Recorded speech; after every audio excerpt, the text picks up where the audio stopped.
What's up, guys? It's Marshall from Philos 7 International, and tonight is a massive night in itself because we do have the first transfer for the new season. I know it's not official yet, but Remy Kabela is close to sign a 2-year contract with Olympiacos because Sport 24 reported it that it has been proposed to the club today, 22 of April, and later on the day in French time, L'Equipe, famous French newspaper, said he is very close to agree on a 2 years contract with Olympiacos. So here I am because I guess that to talk about Remy Kabela, a famous French player, what's better than the French guy that do watch French football? The question for me is exactly the one that Sport 24 mentioned in his article. Is Remy Kabela a new Mathieu Valbuena for Olympiacos? Because if you do remember, Mathieu Valbuena was signed from Olympiacos being 35, if I'm not mistaken, and he was coming from Fenerbahce, and he did sign on May, if I'm not mistaken, too. So it means he signed quite early. And this Kabela's case looks like even more anticipated because we are not in May yet. The guy has his contract ending with Lille in June, and we basically know he's going to sign with us for the next season. So on that very specific uh, aspect, it's already a positive transfer because we do know Olympiacos more than everyone else. When you sign an old player late in the season, even when you sign someone like Yazici late in September, the guy needs 1 month to be good, to be fit, to be ready to play. And within that time, he can get injured at any time. And this is what happened with Willian too. When you don't have any preseason, the risk of injury is always higher. So on that specific side, it's positive news from the club, and it comes back to what I've said on the video I recorded about potential transfers the club should look at. What Olympiacos need for Champions League is having a squad for preseason with 85% of available player, like first team player, the guys that's going to play on a regular basis, not only under 19, because we do know that the under 19 that plays during the preseason most likely are not going to be the one that play during the season. Even guys like Velde that turns up to be very good during friendlies won't necessarily be the starters on the regular season. Coming back to Kabela, I think any Olympiacos fan knows this guy because, first of all, we've played against him when we faced Krasnodar with Pedro Martins for a place in Champions League, and he tore his ACL in Karaiskakis, the poor guy. We also know the guy because he scored against PAOK, again in qualifiers, ending PAOK's dream of Champions League. But we also know the guy because he has been linked with Olympiacos so many times in the past. And I think the perfect time to sign Kabela, in my opinion, was right after COVID when he was in Krasnodar, and not the COVID, the Russian war. When the Russian war started and those contracts were like kind of cut in Russia, he came back to League One, and I think it was the perfect moment for Olympiacos to sign Kabela because he does match perfectly what Olympiacos is. When you look at Kabela, when you know his characteristics, the guy that come close to me is a Valbuena, but it's Miralas. Kabela and Miralas are the same player. Talented, technically gifted players. But they do have this kind of thing, like when you look at them, you think, oh, this guy might be unserious. I think it's not the case of Kabela because he's 35, his career is quite complete. He has played in Marseille, he won the title with Montpellier, played in Newcastle. He was good with Krasnodar despite big injuries. He accomplished quite a lot of things in his career. Even in Lille, he has played a lot. the matter with Kabela isn't the fact that he can get injured. I don't think he's gonna be a new Willian because he is not really known to be injured apart of the ACL he had with Krasnodar. The thing is that it's the age, the timing. He's 35. He's gonna sign a 2 years contract, and you do wonder how a transfer like that can happen in a club that's going to play Champions League, because we probably thought as fans that we would not see transfer like that happen again after seeing uh, Willian fail. I'm not gonna mention Marcelo and James because I don't think Kabela belongs to that category of done player. He has played over 30 games with Lille this season. This season is not done yet. He has played 7 times in Champions League this season, so he has still football to offer. And I think he would compare with Valbuena on that aspect because he will come to Greece with skills. He is an athlete. He's serious, and the thing is, uh, I'm not. I'm not. How can I say that? I do know he's able to deliver a lot. Like physically, the intensity you need to be even in the rotation in Lille is almost higher. To me, it's higher than playing in Olympiacos in the Greek league. I mean, even if Mendelibar's demands are quite high, you do need uh, a lot of physical uh, professionalism to be a Lille squad member, because Lille fights for automatic Champions League qualification through the League One, but they also played in Champions League and they were quite good. They went quite far. They almost knocked out Dortmund. So I think if you look at Valbuena when he signed from Fenerbahce, the seasons Valbuena had at Fenerbahce were almost worse than the Kabela's one with Lille. So for me, there isn't any debate about him being done. It's just he isn't the first name you want to see at Olympiacos when the club comes back to Champions League. I think that's the only uh, negative part of this transfer, because let's be serious. When you secure Champions League, your mind of a fan wants your club to sign someone from a top club, or at least a big prospect, maybe from South America or for a smaller league. Kabela isn't that guy, but he does have quality. If you ask to any French guy about Kabela, what is gonna say? Man, Kabela is an incredibly technically gifted player. He can unlock a lot of situations. He has that that kind of thing, like that smells like Habdun, like Valbuena, like Miralas, like and every, like Zairi, those players that can dribble anyone at any time. But he also unfortunately has an inconsistency uh, thing that sticks to his career, because he had, for me, the characteristic of a guy that could have been in the French national team over the years.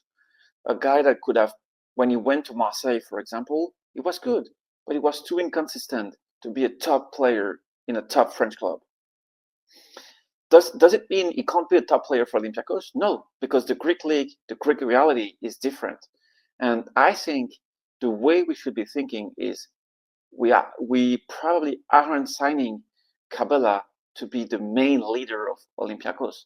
We are signing Kabela for some reason, because I don't know exactly how we ended up signing Kabela, but you have to compare someone that can play as a winger, as a number 10, to uh, Velde, to Willian, to probably Stamenic, even Andre Horta. We all love Andre Horta, but is Andre Horta really better than Kabela?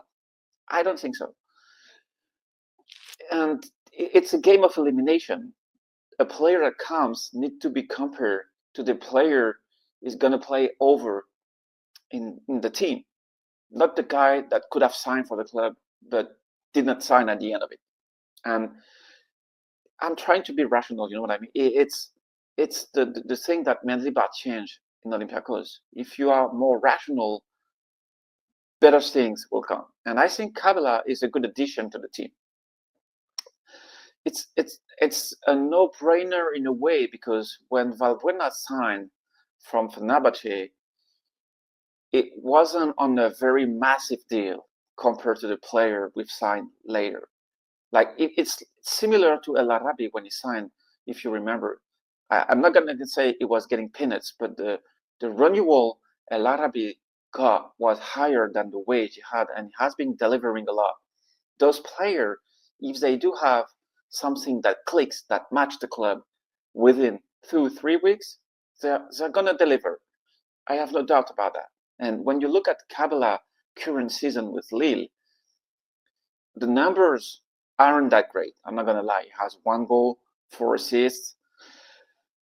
But the thing is, he has been, from what I've seen of Lille, he has been playing mainly off the bench. And I don't know if he signed with Olympiacos thinking he's gonna be playing off the bench, but he's gonna be playing Champions League. So in order to play Champions League, probably you need to accept to be a rotation player, or probably not the first choice. And Olympiacos gonna play the Super League.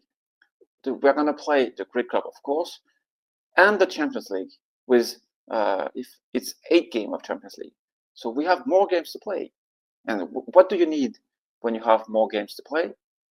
More player, more quality player. And we've been crying for the whole season about the lack of solution in the team, because we ended up missing pretty much every key player in this team. So if when Kabbalah will arrive in June, he's going to be there day one of the preseason. And I have to insist on the fact that he isn't known to be unfit player in France. He isn't known to be unserious. He isn't known to be injured every week. That is not his reputation. He's known to be inconsistent.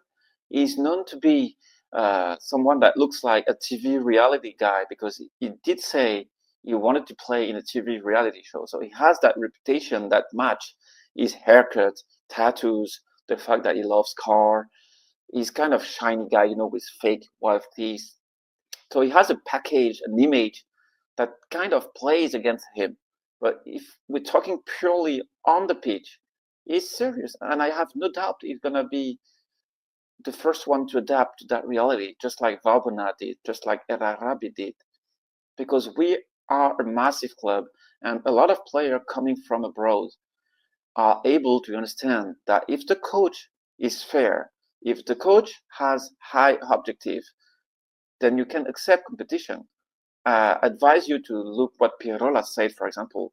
He said that he understood how massive the club was, and he's happy to be there. The choice was good, and we might discuss about was Carmo really better than Pirola, and maybe Pirola was frustrated not playing. But when the manager is fair, when you do play in Europe, you accept a lot of things in the club, and it's the biggest legacy Mendilibar has done in this club. So I'm not even scared about Kabbalah potentially being a flop, because I don't believe it will be one. He just won't be as important as Fortunis was, for example, over the past years. This is not the kind of player we're gonna sign. He's just the first transfer we've made, and I'm gonna hand on the fact that in terms of profile, for what I remember, is quite versatile, because he can play on the wings, but he's more a playmaker to me. He's more some kind of an 8 and a 10. He's kind of a player. Probably he comes close to what Chiquinho is, but I do believe he's way better offensively. And I'm not saying that Chiquinho sucks on that area, but the thing that I'm expecting of Kabbalah is the kind of pass that Valbuena did in Negreño against Panathinaikos, to El Arabi when he was falling down, that small pass behind defenders. This is exactly what we are going to see with Kabbalah, I hope, because what Valbuena changed when he signed with Olympiacos is that we've seen insane wingers in this club. We've seen technically gifted offensive player, but how many players in 100 years of history in this club were that smart in the pitch? Valbuena, the biggest thing Valbuena brought to the club is being able to pass at the very right moment, at the very right time, to the very right player that was El Arabi. And Cabela on paper signs in a club that has El Kaabi and Yaremchuk. So if you're an offensive player, what can you ask more than that? You already have everything.